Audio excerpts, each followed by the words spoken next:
ఈ కేంద్ర బడ్జెట్‌లో ఏపీకి, బీహార్‌కే తప్ప వేరే రాష్ట్రాలకు ఇవ్వలేదు. మాకు అన్యాయం జరిగింది అంటున్నారు.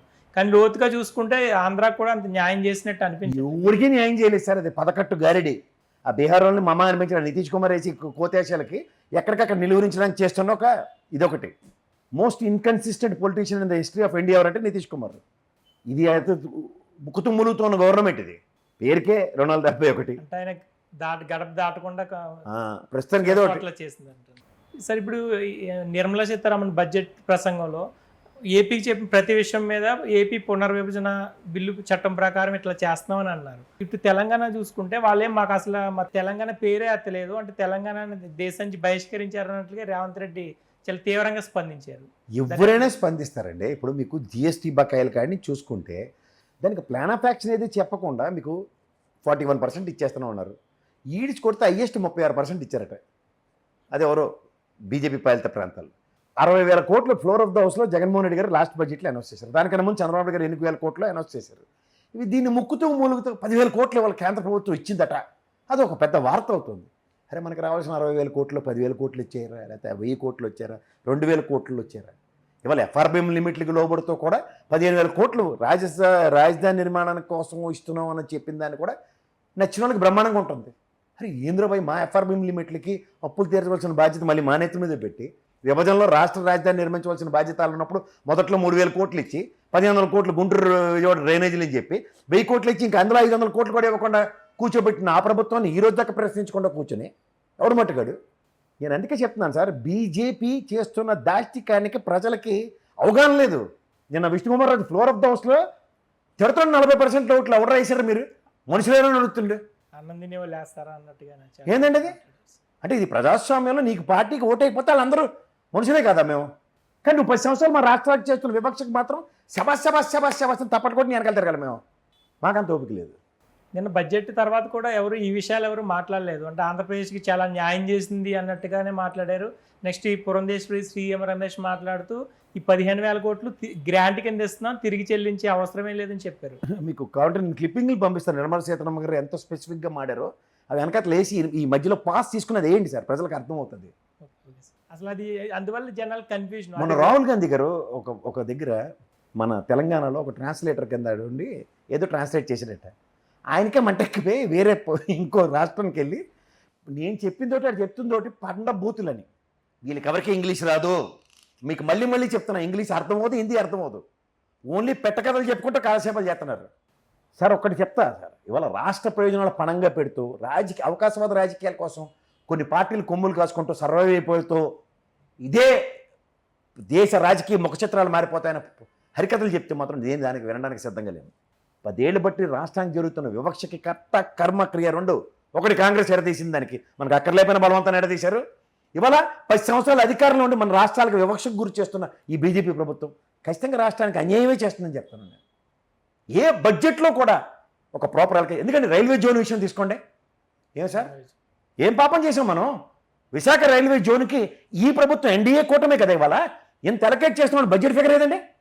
స్టీల్ ప్లాంట్ అట ఎవరి కోసం ఎవరండి? దాని మీద డివిడెండ్తో దానికి మనకు మూలధనం ఇచ్చిన దాన్ని ఎప్పుడో క్లియర్ చేసాం. హ్యూజ్ ఎక్స్పాన్షన్కి వెళ్ళింది, ఆపేస్తారట ఎవరు మట్టుగా. డిజిటల్ ఇన్వెస్ట్మెంట్ స్కీమ్లో ఉన్న అందట్లో అదొకటి ఉంది. దాని నెంబర్ రాలేదంతే. ఒక 5 ఏళ్ళు చంద్రబాబు నాయుడు గారి కాలక్షేపం, 5 ఏళ్ళు జగన్మోహన్ రెడ్డి కాలక్షేపం, ఇంకో 5 ఏళ్ళకి అమ్మ మేమైతే దాన్ని ఆపామని బండ అలా బ్యాలెన్స్ చేసుకుంటూ కాపాడుకుంటున్నారు. ఇవాళకి కూడా ఒరిస్సా మినరల్ డెవలప్మెంట్ కార్పొరేషన్ మీద ఆధారపడి బతికి సస్తున్న మనకి దానికి ముడిసరికి ఎక్కడి నుంచైనా కేటాయించడానికి ఇవాళ ఈ ప్రభుత్వానికి ఏమైనా చర్చ ఉందేమో చెప్పండి. Open challenge. 2 విషయాలు. లింగలింగమని 2 గెలిచారు. కుమారస్వామి గారు ఉక్కు శాఖ మంత్రి ఇచ్చేస్తాడు ఆయనకి. మనక మొత్తం అదాన పెట్టిన విమానయాన శాఖ మనకి ఇస్తారా? దేనికది? కూలిపోతున్నట్లన్నిటికీ రామ్మోహన్ రెడ్డి గారు రిపేర్లు చేసుకోవడానిక? ఎన్నాలండి ఇది? దేనికి? ఓ రైల్వే శాఖ ఎవరు? ఓ బ్రహ్మాండమైన వ్యవసాయ శాఖ ఎవరు? ఇదే ఉక్కు శాఖ ఎవరు? ఏ ఉక్కు మంత్రి ఎక్కడ ఉన్నాడో ఆ రాష్ట్రానికి సముచిత న్యాయం గతంలో ఒరిశాత నుండి వాడు బ్రహ్మాండంగా పరిరక్షించుకోవడం. అప్పటి నుంచి మనకి టార్చరింగ్. స్టీల్ ప్లాంట్ అమ్మేస్తారట అని. కానీ ఇప్పుడు ఇంత కీలకంగా 16 సీట్లతో టీడీపీ సెకండ్ ప్లేస్లో ఉంది అండి. 21 అండి. 16 + 4 21 సీట్లతో ఉన్నాం మనం. కానీ ఎందుకు అంటే చంద్రబాబు మంచి విభ్యర్థులు తీసుకోలేకపోయారు షాకులు. నేను 2 విషయాలు ఉండేవండి చంద్రబాబు నాయుడు గారితో. గతంలో మీరు వాజ్పేయి గారి గవర్నమెంట్లో కూడా ఒక స్పీకర్ తీసుకున్నారు. ఆయన తీసుకుని రాష్ట్ర ప్రయోజనాల కోసం విపరీతంగా కోఆర్డినేషన్ ఉండేది. సరే అయ్యా 2 లేవు. ఇప్పుడు ఇంతకీ బడ్జెట్లో ఏపీకి న్యాయం జరిగిందంటారా లేదంటారా ఫైనల్గా? అన్యాయమే జరిగింది. బీహార్లో విమానాశ్రయాలు వాటికి అన్నీ చెప్పడం, మరి ఆంధ్రప్రదేశ్ ఏం పాపం చేసింది? భోగాపురం ఇంటర్నేషనల్ ఎయిర్పోర్ట్కి ఇంత గ్రాంట్ ఇస్తున్నాం, ఇంత ఫండ్ ఇస్తున్నాం అని చెప్పాలి కదా. మనం ఖచ్చితంగా కట్టేస్తే గోపెట్లో అదానిగాడు ఏదైనా పెట్టేస్తారు. ఇవన్నీ కట్టాం కదా, జిఎంఆర్ ఎయిర్పోర్ట్లు ఇవన్నీ కట్టిన తర్వాత అదాని సార్కే ఇవ్వాలి, ఇంకెవరికి ఇవ్వడానికి లేదు. ఇప్పుడు ఏపీలో పోర్టులు కూడా అదానికే చాలా వరకు. అన్నీ పోతాయి. ఇంకా ఈ ప్రభుత్వం వాళ్ళు ఏదైనా పెట్టడానికి ఉంటుంది. ఇప్పుడు పౌర విమాన శాఖ మన తెలుగు వ్యక్తి గుండి కూడా మనం ఎందుకు అట్లా భోగాపురం అనేది చేసుకోలేకపోతున్నాం? నేను ఆయన భోగాపురం ఖచ్చితంగా ఆయన కమిట్మెంట్తో పనిచేస్తారు, నేను కాదంటలే. కానీ బడ్జెట్ ఎలకేషన్ ఏదండి అంట, నీకు అర్థమవుతుందా? మనకి ఇవాళ దేశ ఆర్థిక బడ్జెట్లో స్టేట్కి ఎలకేషన్స్ పర్టికులర్ పాయింట్స్లో విభజన హామీల్లో, ఇప్పుడు ఏ రాష్ట్రమైనా విభజించిన తర్వాత బేర్ మినిమం 5 నుంచి 7 ఎయిర్పోర్ట్లు ఉండాలండి, తెలుసా మీకు అది?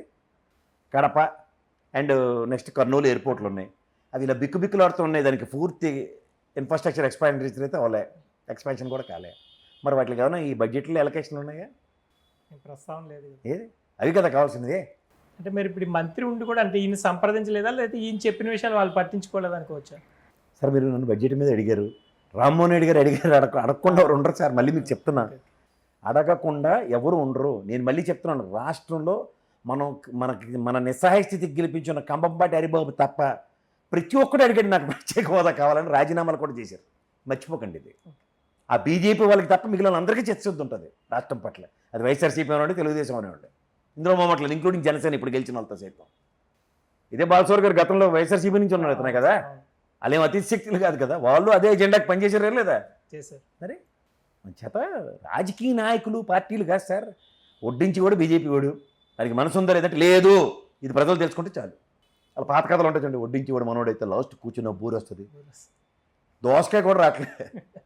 అంటే గత గవర్నమెంట్ అంటే ఎన్డీఏకి బీజేపీకే ఫుల్ మెజారిటీ ఉంది, 300+ మెజారిటీ ఉండటం వల్ల అంటే ఇక్కడ గమనించవలసిందంటే ప్రజలు 303 సీట్లు ఇచ్చినా మనకేటి చేయడు, మన మీద ఆధారపడినా మనకేమి చేయడం అనేది బీజేపీ పార్టీ అని తెలుసుకుంటే చాలు. గతంలో పొత్తుతో తెలుగుదేశం ఉన్నా కూడా రాష్ట్రానికి అన్యాయమే, మట్టి నీళ్ళకు తప్ప మన మొహాన్నే ఇంకోటి పోయలేదు. ఇదే అమరావతి మీద ఇంత దాష్టికలు జరుగుతుంటే ఇదేంటి, నేను దానికి ఓపెనింగ్కి వచ్చాను, నేనే శంకుస్థాపన చేశాను, ఇదేంటి ఇలా జరుగుతుందని ఒక్క మాట అన్నోడు అంటే ఎన్డీఏ ప్రభుత్వం, ఇదే ప్రధానమంత్రి. అయినా మీరు ఇంకా మీకు సహనాలు ఉంటే మీకు దండం పెట్టడం తప్ప నా దగ్గర ఇంకో మార్గం లేదు.